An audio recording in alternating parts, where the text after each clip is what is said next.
three in one together. Because I'm a responsible adult. Coaches meeting and board meeting.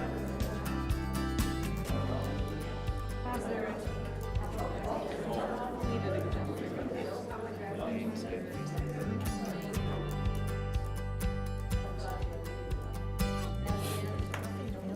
Knew you would.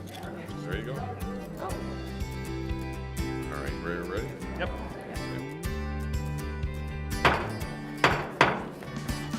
Good evening and welcome to the City Council meeting for the City of Rosemount on Tuesday, May 5th, 2026. Please rise and join me as you're able to the Pledge of Allegiance. I pledge allegiance to the flag of the United States of America and to the republic for which it stands, one nation, under God, indivisible, with liberty and justice for all. Welcome to those in the audience and those watching on TV this evening. Is there any additions or corrections to the agenda? No, sir. Seeing none, I'll move the agenda. Is there a second? Second. I have a motion and second on the agenda. All in favor signify by saying aye. Aye. Opposed? We have an agenda. First item up this evening is the presentations, proclamations, and I'll turn the first one over regarding a life-saving award to Chief Springer.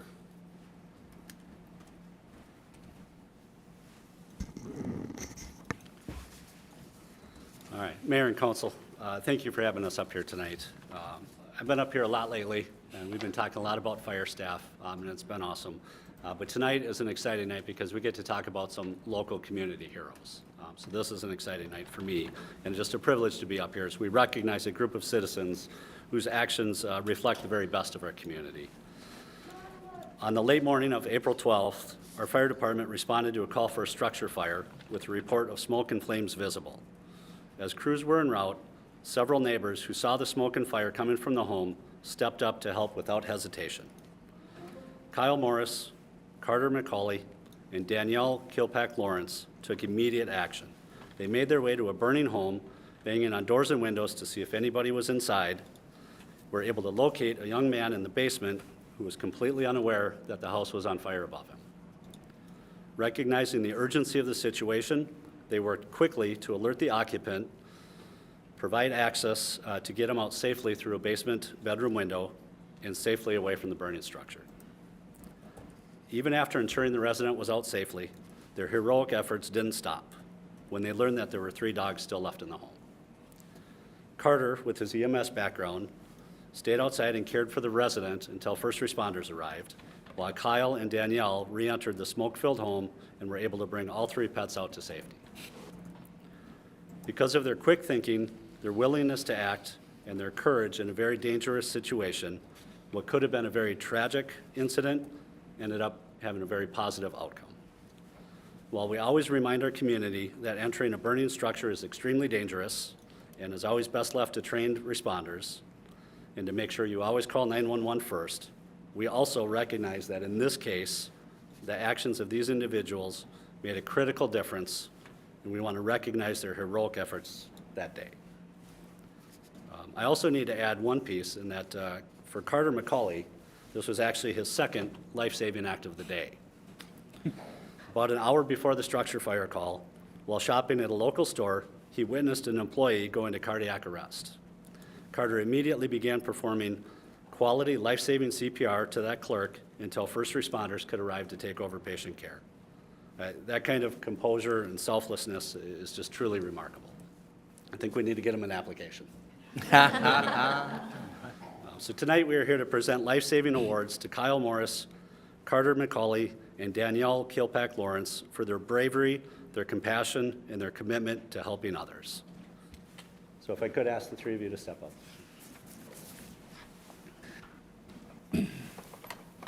Chiefs.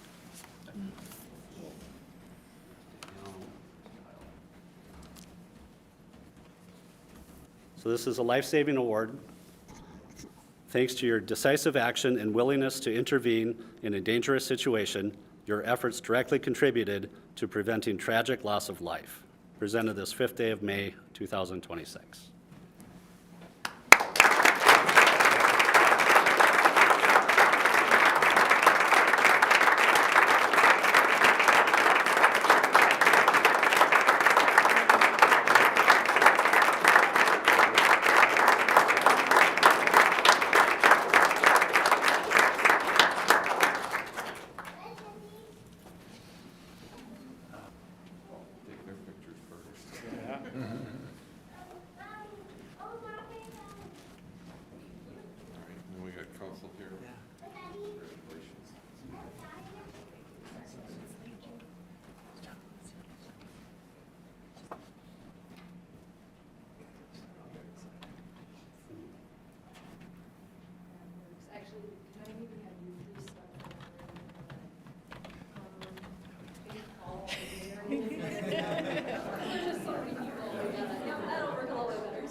think all of us on council just want to remind everybody this gives a whole new meaning to hometown feel, so really appreciate their efforts. With that, I want to turn it back to Chief. I think we have a follow-up. I do, thank you, Mayor. There's one other person tonight that is deserving of recognition for a very special effort that same day.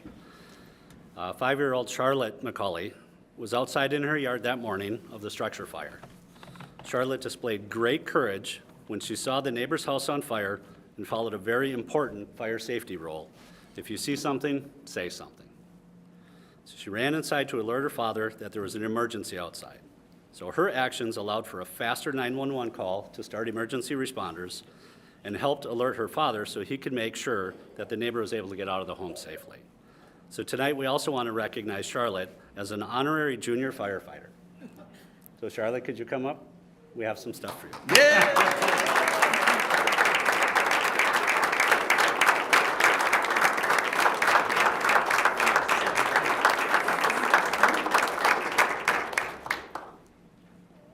that look like you?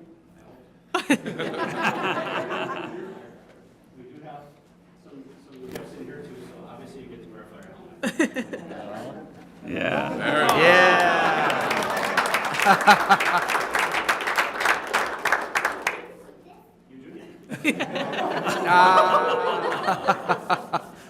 So cool. Yeah.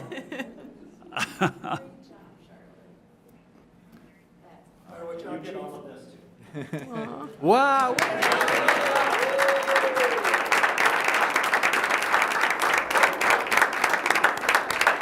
You're starting recruiting really early. Yeah. 2 applications, yes. All right, thank you very much. Thank you again, Charlotte. Yes. Moving on to our next recognition, we'll move on to the National Police Week recognition. Chief?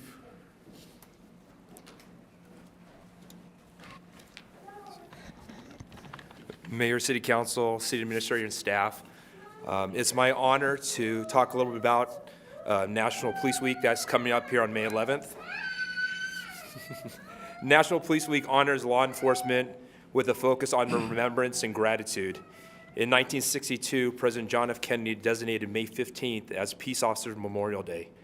On this day, we as a nation and community and agency humbly, with an indebted heart, hold a moment of silence for officers who were killed in this line of duty. Key components which are foundational to this week and that day are recognizing the fallen, supporting the survivors, honoring the sacrifice, and remembering the stories behind the badge. President Ronald Reagan said this: "At this time each year, we stop at a moment to remember those law enforcement officers who had given their lives in the line of duty.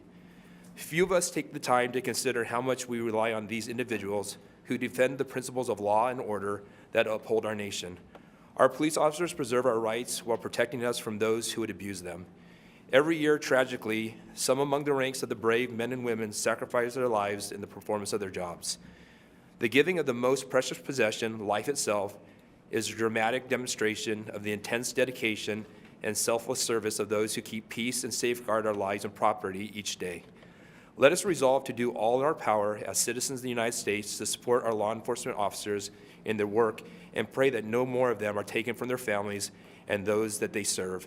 In this way, those who have laid down their lives for their fellow officers and citizens will not have died in vain." In 2026, the names of 109 officers who were killed in the line of duty in 2025 will be added to the National Law Enforcement Officers Memorial in Washington, D.C. There are currently 24,775 names engraved on the memorial. In 2024, we lost 3 of our own in Dakota County from the city of Burnsville: Officer Paul Emstrad, Officer Matthew Ruge, and firefighter paramedic Adam Finseth. To honor these brave men and women who have lost their lives protecting our communities, our own Sergeant Sean McMenemy and retired Officer Katie Rusink, with 45 other Dakota County officers, will be flying out to the East Coast this week to be part of the Police Unity Tour, which is a 4-day bike ride that starts in New Jersey and ends in D.C. at the memorial. Each rider will be displaying a flag for a fallen officer. Each rider will be displaying a flag for a fallen officer, and this tour began in 1997 with 18 riders. Mayor, Council, I know you have a proclamation to read tonight, but we just want to celebrate not just what we have in the state of Minnesota, but nationwide as men and women each day and every day put on the uniform to go serve and protect. Thank you. Thank you, Chief. And with that, in recognition of the National Police Week, we'll move ahead with the proclamation. Whereas in 1962, President Kennedy proclaimed May 15th as the National Peace Officers Day, and on that calendar week in which May 15 falls as National Police Week. Established by a joint resolution of Congress in 1962, National Police Week pays special recognition to those law enforcement officers who have lost their lives in the line of duty for the safety and the protection of others, and whereas the members of the Rosemount Police Department play an essential role in safeguarding the rights and freedoms of the citizens of the city of Rosemount, and whereas it is important that all citizens know and understand the duties, responsibilities, hazards, and sacrifices of their law enforcement agency, and that members of our law enforcement agency recognize their duty to serve the people by safeguarding life and property, and by protecting all citizens against violence and disorder. And whereas the men and women of the Rosemount Police Department unceasingly provide a vital public service. Now and therefore, I, Jeffrey D. Weisensell, Mayor of Rosemount, Minnesota, do hereby proclaim May 15th through the 21st, 2026, as National Police Week within the city of Rosemount, and hereby publicly salute the services of law enforcement officers in our community and in our communities across the nation. Throughout the city of Rosemount, we urge and encourage all citizens to take time to appreciate our public safety officers and honor all police officers who have made the ultimate sacrifice in the line of duty. Dated this 5th day of May, 2026, signed the mayor. With that, appreciate having our some of our local police officers being in attendance out there, and well worth going out there for them. Appreciate that. So thank you.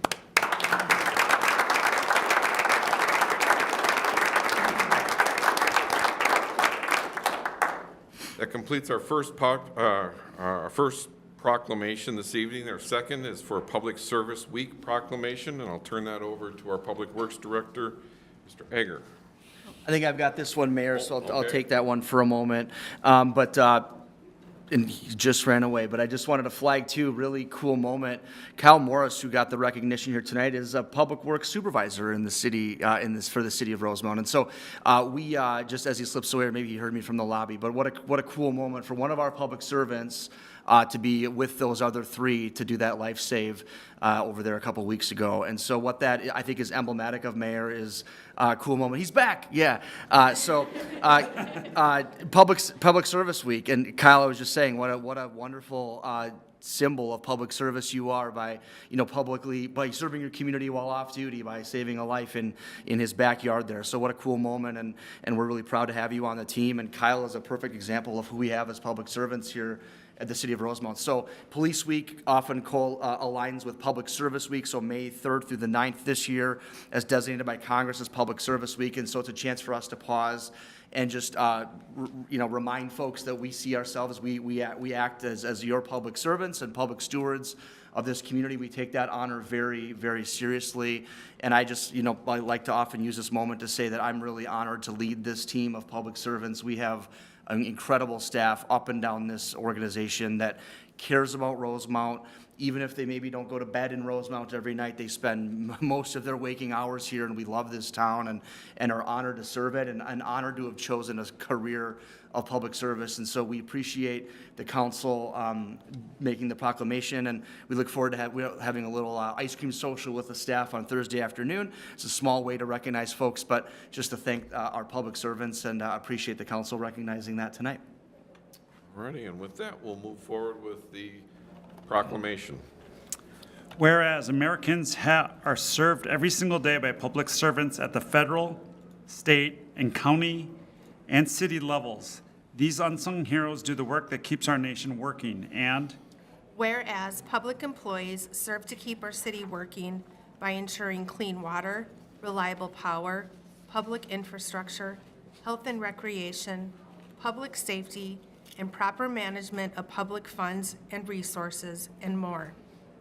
Whereas the efficiency of government relies on public employees who provide services in the quality and quantity required and expected by the public, and whereas the public employees of the City of Rosemount are committed to exhibiting the highest standards of professional excellence, creativity, skill, and customer service.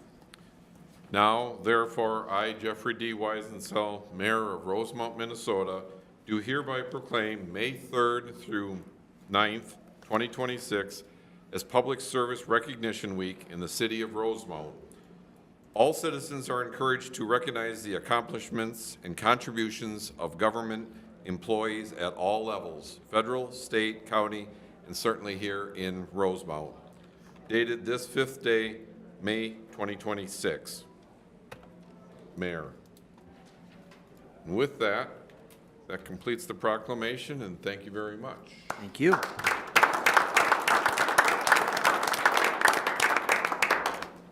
We'll now go and move on to presentation from our Rosemount Area Arts Council.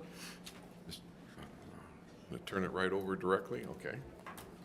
Yeah, I think we're happy to welcome the team here from RACT and give us their annual report. And we got a little documentation in front of us from you guys, so thank you. You're welcome. You're welcome. Good evening, Mayor, council members, city administrator, staff, and guests. I first would like to recognize my fellow colleagues, our gallery over here, that's Rosemount Area Arts Council, our support system. It's my pleasure tonight to share with you what we have been up to this past year. I am serving as the current chairperson. As many of you know, we were founded in 2007, and we're a 100% volunteer-run and financially independent organization.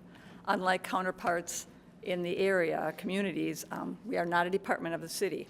However, we're very excited that we have that memorandum of understanding that we share with you, which outlines responsibilities on the part of the City Council as well as RAC. Our mission statement is building and strengthening our community through arts, and we become a very integral part of the community, and we give the residents opportunities to experience and take part in artistic endeavors. We have concerts, art festivals, music festivals, crafts, classes, plays, author and writing events, and more than 75 events per year are provided free of charge to the individuals. Excuse me. As an independent 501(c), our support comes from the community. We serve through admissions to some events, donations. Occasionally, we have written grants in the past, and most importantly, our membership. And we've made the Steeple Center our home, and we're very, very appreciative for that. We have partnerships, obviously, with the city. We also have them with the library and the Rosemount Youth Commission. One major event that's going to be coming up in June is our Art Blast, which we've done for a number of years. This is just the black and white copy. You can pick up a colored copy if you go to rosemountarts.com. And so mark your calendars from June 22nd through the 28th, because we have something going on every night, Monday through Sunday. We've got items during the day, acrylic art classes, kids in the park, balloon artistry, melodramas, music in the park with different genres, all types of individuals' activities. All right. I'm skipping ahead a little bit because I could be here forever explaining all the wonderful things that our volunteers are dealing with. I want to do a shout out to our unofficial statistician, Ann Locke. She keeps track. She's got little notebooks and spreadsheets of keeping track of everything that's been going on. And by category, we have meetings, which are our board meetings. We have a Wednesday morning meeting where we have an unofficial meeting where anybody can just come and talk and plan some things, and also our box office. In 2025, we had 233 events, meetings, et cetera, that involved 726 individuals. Our free events, which is mostly Art Blast, but we also have a PhD UFO. Anybody know what that is? I'm looking at you. They know. They better know what it is. Okay. It's projects half done and unfinished objects. And it deals a lot with fiber arts, and they meet every week. So it's a group of individuals that come. Some days there might be 12, 15 people. Some days there might be 4, some weeks. And in 2025, we had 87 events. That included our Writers' Fest and our Country Fair and the tree lighting, for 87 events with 4,177 people. Concerts and comedy shows, that's pretty much self-explanatory. Those are admission events. And in 2025, we had 11 of those and served 1,149 individuals. Plays, we have 2 divisions. We have the Front Porch Players, which is our community theater, and we have the Second Act Players, which are for the seniors, 50 years of age and older, and they present performances. The senior theater does 1 weekend of performances twice a year, and the community theater, Front Porch Players, does 2 weekends of performances, 2 of them a year. And that total is 20 different performances and 1,537 individuals, and those are paid admission. We have classes, which is the Writers' Fest, workshops, and that is, on 2025, we had 16 of those, serving 217 individuals.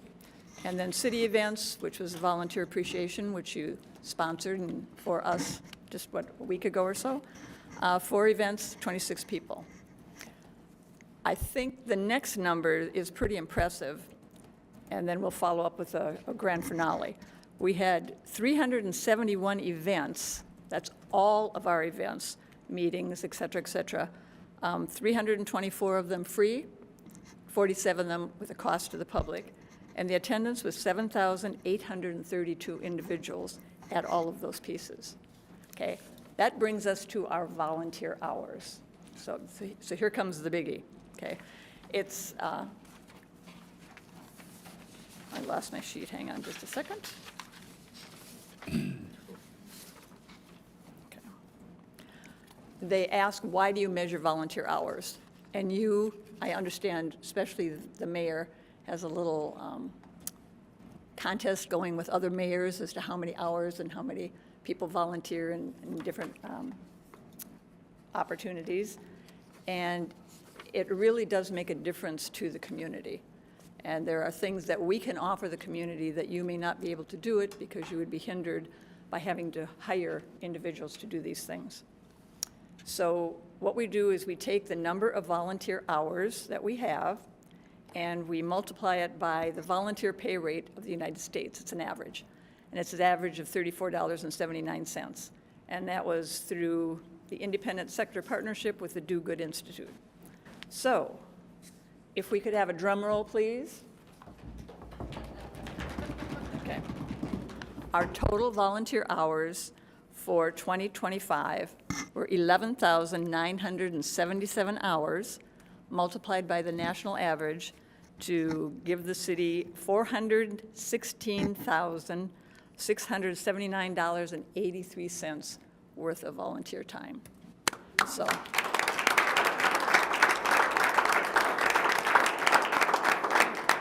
No wonder we're all exhausted. Here you can see us.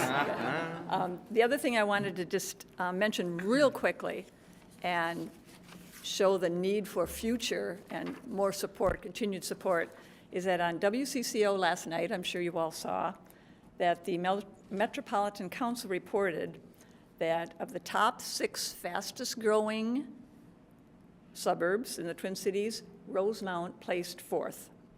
And that was with 3,186 new units, or approximately 19% of the 17,000 housing units that they have coming up. So you're growing, we need to continue to grow, and it's our pleasure to help serve the city. So thank you. Thank you. Just a couple follow-up questions. So with all those new houses, and if they were looking for some new volunteers, where could they turn to sign up? Okay, under our rosemountarts.com, Rosemount Arts, we have a special page for volunteers. All right, and there's a little button there that they can push a button and they can get into our system to volunteer. And could you remind everyone what your mission statement was? Strengthening our... Building and strengthening our community through the arts. Through the arts. Yeah. I love that. Yeah. Great. And we enjoy doing it. Any questions from No. the rest of the council? All right, thank you very much. Thank you.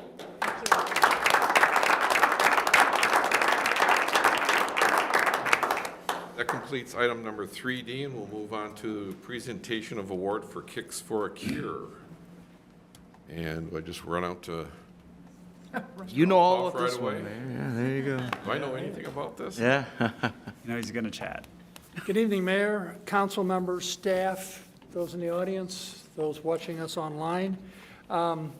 Before I get into what I want to talk about, I just want to say I couldn't shake what I heard last council meeting, the awarding of the, and you weren't there, unfortunately, you missed No. it, but your comments were read about the Rosemount girls basketball team.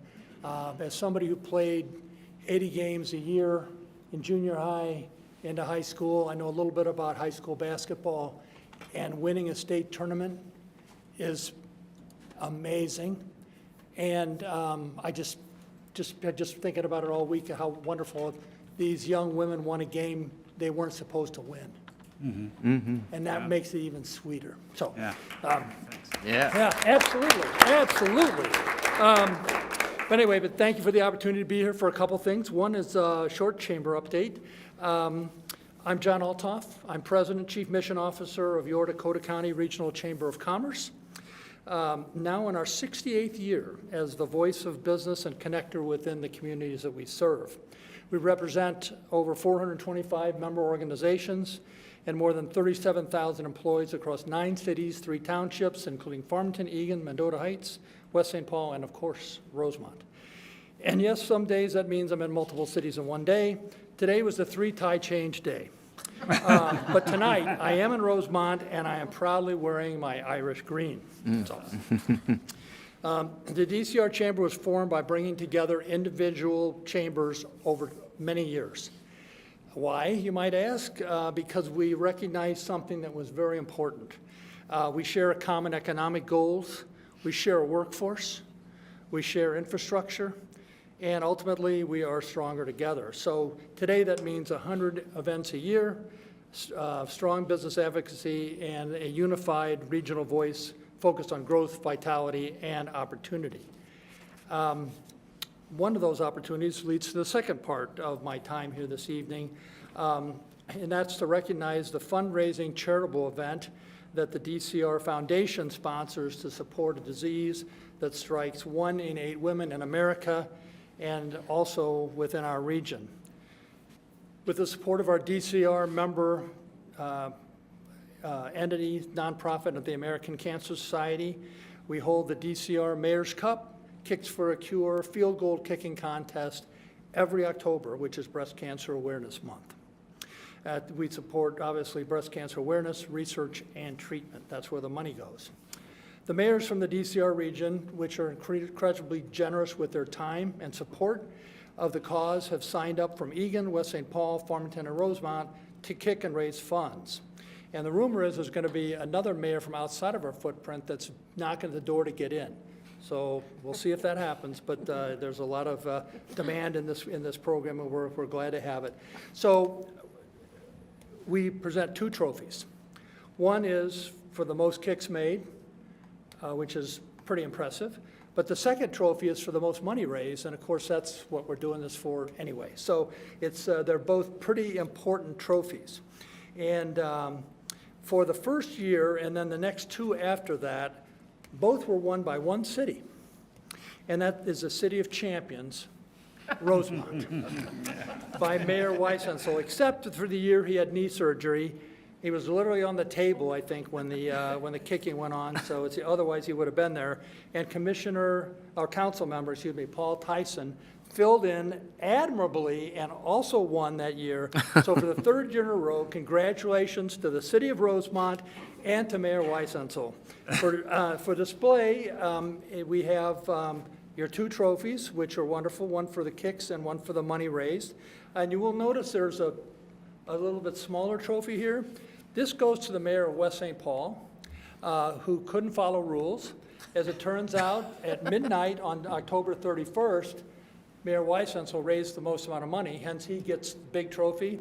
However, at 6:03 a.m. on November 1st, there was a significant donation that came in to the Mayor of West St. Paul. So I'm giving him a trophy recognizing that fact. But the main place for trophies remain, and we're reminding people to stick to the rules like the city of Rosemount does, Yes. which is a wonderful thing. And so, Mayor, will you be back this year to defend your title on October 3rd at TCO Stadium? I believe so. Oh, gosh. I kick better than I throw, but anyway, good. Well, let's put this on and let's get these trophies presented.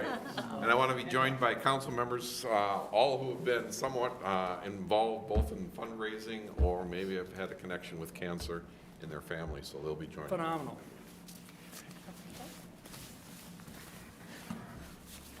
Wow.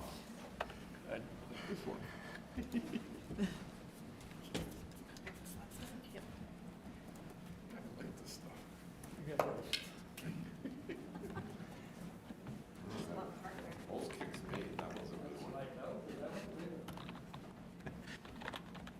$2,153.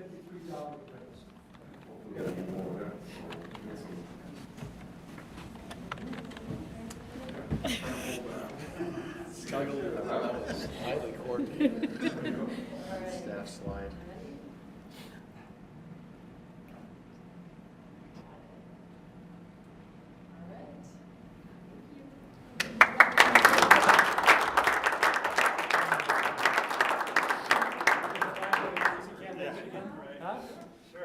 Yeah, take that one to West St. Paul.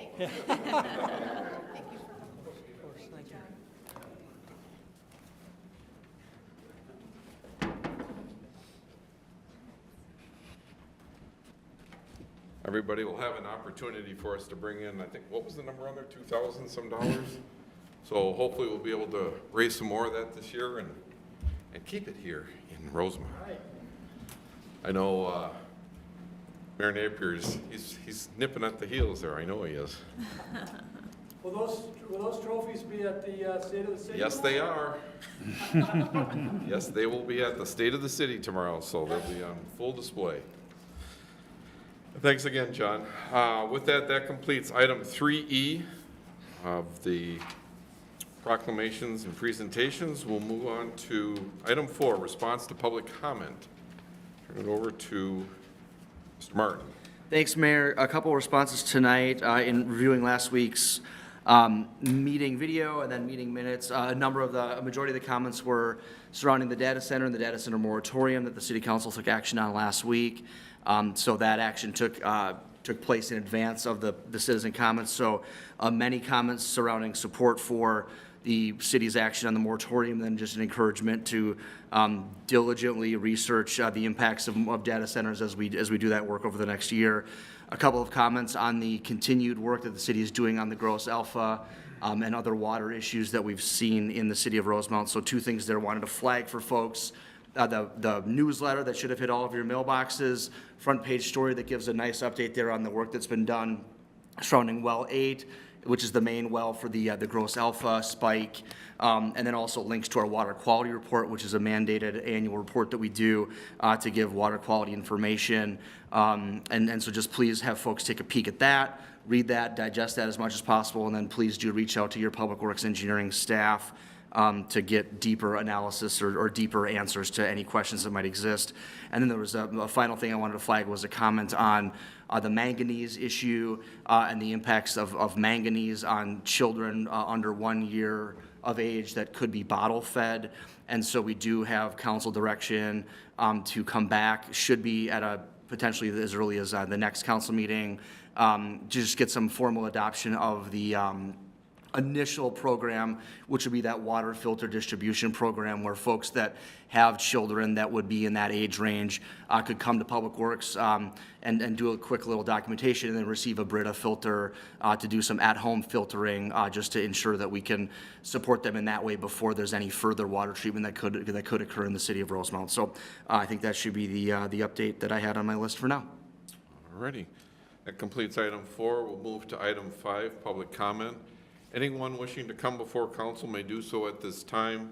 We ask that you state your name and your address, limit your comments to 3 minutes or less, and to just a reminder that council does not respond to these comments, but take them, and then we'll come back with a response after reviewing with staff no later than the next meeting.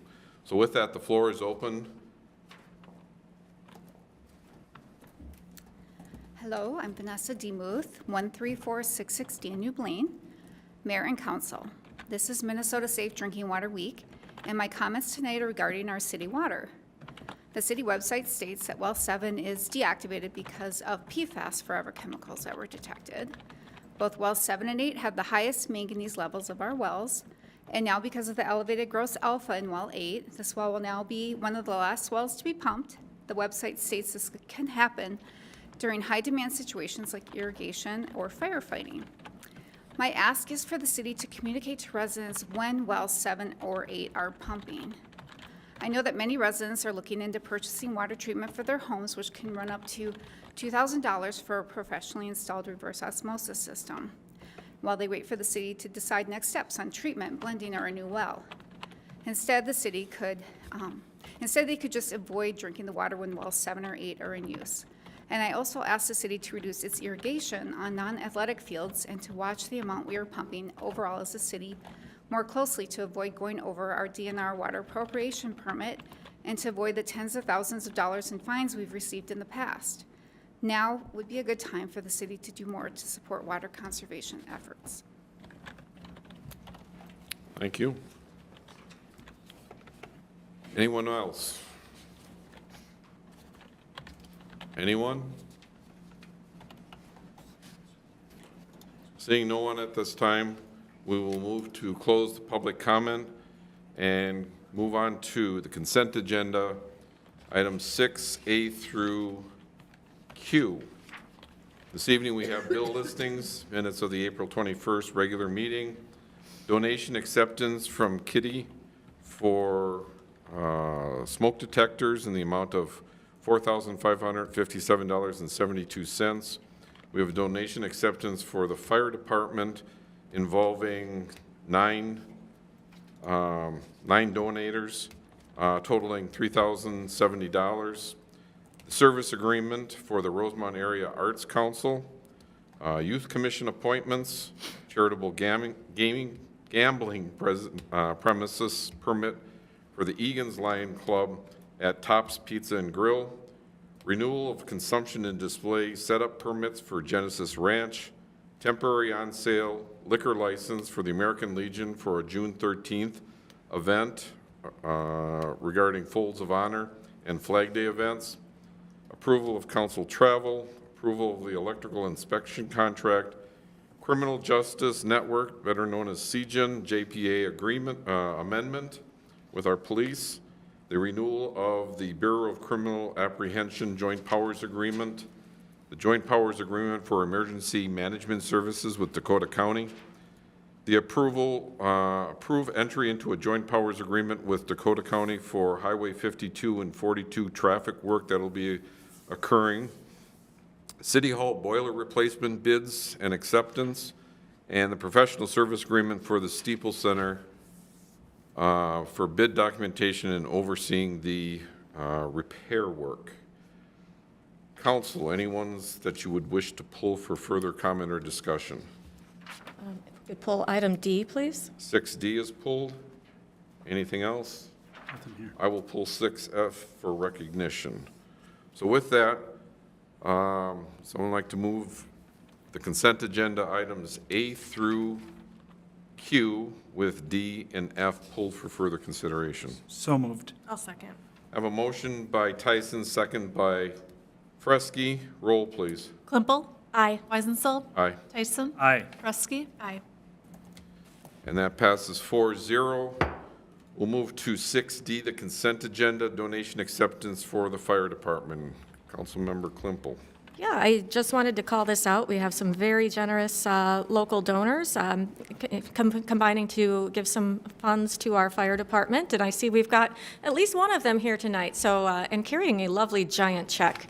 In my day job, I work for a bank, and we traffic a lot in giant checks, so wanted to give you an opportunity to come on camera and show the giant check. So with that, I'll turn it over to Chief Springer and also our guest in the audience to come talk about the rest of this. Chad will take it. Chad Yeah, coming good. up. Yep. Yeah. Oh, Chad there we gets go. his I'm gonna time fill in in the for Chief limelight. tonight, There so- you go. Chad's on camera Yeah. this time. Yeah. Good evening, Mayor and council members. I just wanted to talk about this donation and kind of explain what this program is and what it means to the city of Rosemount and the fire department in particular. So every year, we work with the National Fire Safety Council, and they go out and solicit funds for us for public education and fire prevention materials. And what they do is they send out mailings to all our local businesses, and we get response from them, and the funds are then turned over to the fire department for those materials. We typically use these during Fire Prevention Week.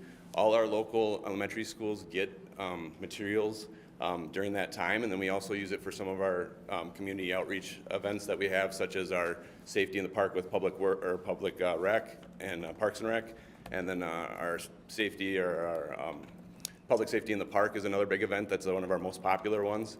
But with Spectral Alloy here tonight, they're one of our larger donors this year with our campaign that we had. So it's nice that we get to also have a great working relationship with them. They also donate every year to this for us, so it's a huge opportunity for us to use these funds. This check will help provide materials for 550 students this year, so it means a lot to us. So thank you. Excellent. So this is Chris Duffy from Spectral Alloys. He's the Vice President of Marketing there, so. Awesome. Any comments, or you want to say share anything? anything? Very briefly, yes. We love the city of Rosemount. We've been operating here since 1973, and we give $100,000 a year to local initiatives, nonprofits, charitable initiatives. A lot of that is right here in the city of Rosemount, and proud of our partnership with the fire department. We depend on them for a lot, and we are an aluminum recycling plant, and we're just really, really proud to be in this city, and we're growing in this city as well. And just a quick update. Appreciate Logan and first responders and other city leaders to help us change our street name. Now that we own every square inch of Doyle Path, we're in the process of changing it to Revival Way, because the brand of our aluminum is Revival, because we give it new life, because we're a recycling plant. So thank you for your partnership in that as well. Okay. Nice. Thank you. Yeah.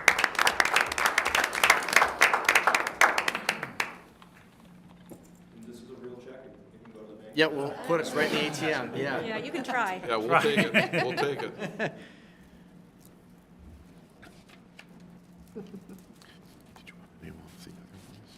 Yeah.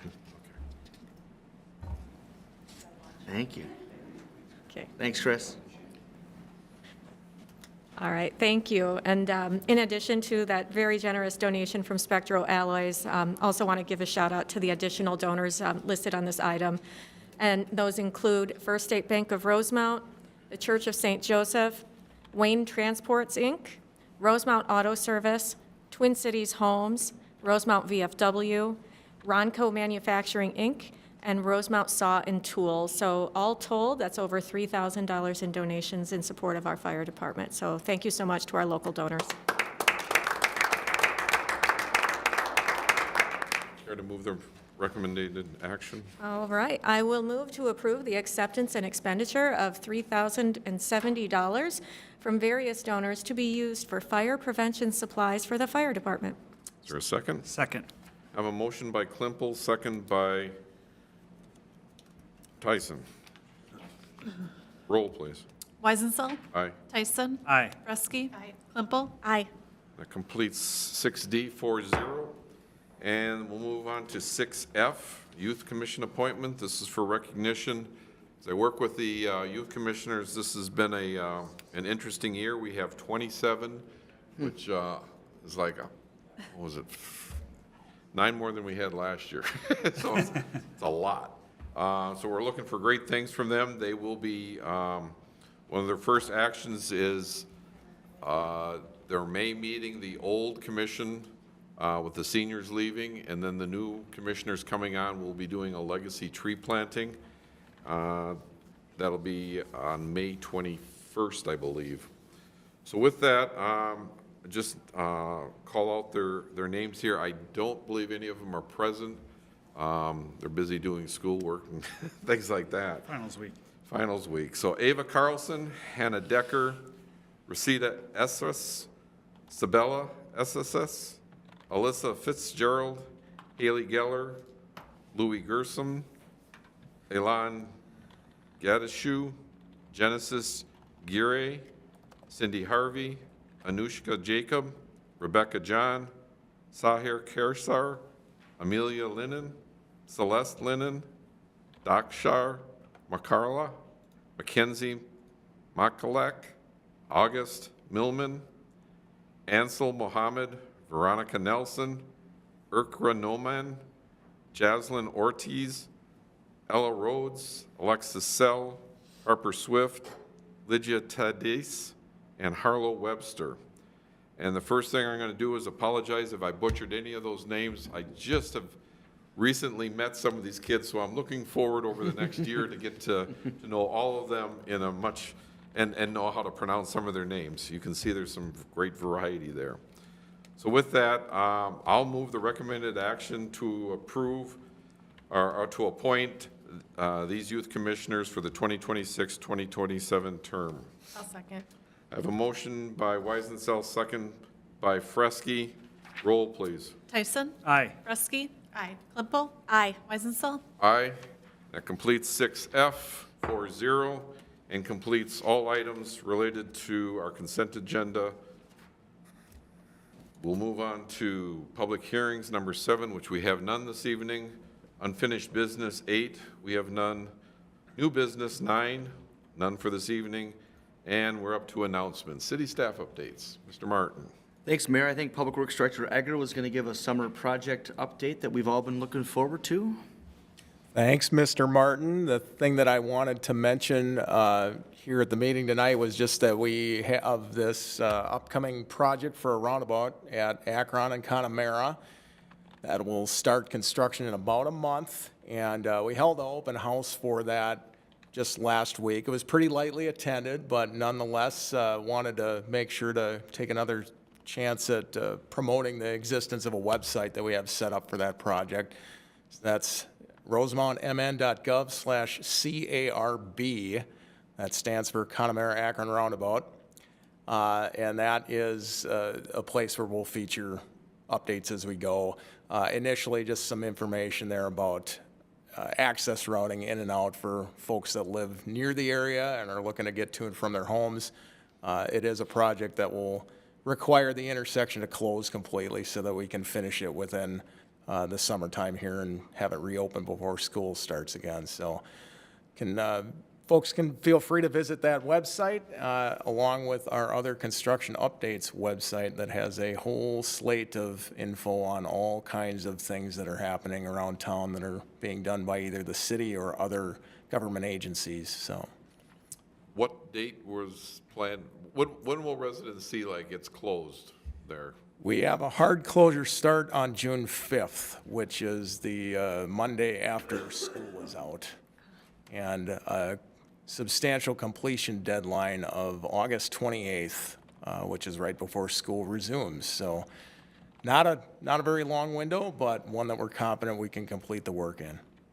Alrighty. Mayor, Mr. Schultz was flagging me from Parks and Recreation too to give a quick one as well, if we could. Thank you, Dan. Thank you, Mr. Mayor. Council members, just 2 items I want to update everybody on. The first thing is the citywide garage sales are coming up a couple weeks out. I think it's the 14th, 15th, and 16th. I heard today, which was the deadline, I think we're at 83 garage sales, which is up quite a bit from years past. Holy cow. And so that's a great number. We're glad to see that participation. It's a lot of stuff. And then also that Saturday, which I think is the 15th, is also our spring cleanup day, which is going to be held out at the Nitty Sanitation site off 160th. So it's not over at DCTC this year. Okay. There's a new transfer station out there. It's like a year old, and so it's really going to be, I think, a better setup for us to handle all the traffic. That again is Saturday? Saturday. The 16th. 16th, okay, 16th, 16th. yep. Friday is the 15th. So both on the same weekend, so hopefully, you know, people will take advantage of that, get out there and get rid of some of that stuff they've been holding on to. But we also encourage people to always check the recycling zone for taking things like TVs, small electrics, paint, you know, stuff like that, cardboard. If they can't get rid of it at home, they can always take it to the recycling zone up in Egan. They don't have to hold on to it all year. So remind people to do that. So that was it. Okay. And could you just hang out there? I'm going to call you back for one. Sure. At the end here. So with that, again, citywide garage sales, May 14th through the 16th, so that's Thursday, Friday, Saturday. Spring cleanup, May 16th, that's Saturday. Correct. That is running from 8 to 12, as just noted. Legacy tree planting and the Youth Commission, I did get my date wrong. It is May 19th. I believe that's a Tuesday. Yep. So it's different than our normal meeting time, so that's Tuesday from 3 to 4:45, followed by the Port Authority from 6 to 7 on the 19th, and City Council 7 to 8, both those items at City Hall. City Hall will be closed on Memorial Day, May 25th. However, back to you. All right, so on Memorial Day, we will have our annual Memorial Day celebration, honoring those veterans that lost their lives in battle. We will be hosting an event down here in Central Park starting at 11 a.m. We will obviously have the mayor there speaking. We'll also have local representatives from the military community. We are going to be joined by the Legacy Band that has some local artists that will help us celebrate that day. Then we'll also have the Rosemount American Legion staff there, along with some people from the VFW. And then we've also invited the local Boy Scouts and Girl Scouts to come out and help with leading the Pledge of Allegiance, and they're going to also raise and lower the flags and things like that. So fun community event to come Well, out this to. will be part of our start to our summer activities around the 250th. Correct, yep. All righty. That's all we have. All right. Thank you. And that completes item 10B. Is there any other business to come before council this evening? Seeing none, I'll move to adjourn. All in favor signify by saying aye. Aye. Opposed? We are adjourned. Thank you, and good night, Rosemount.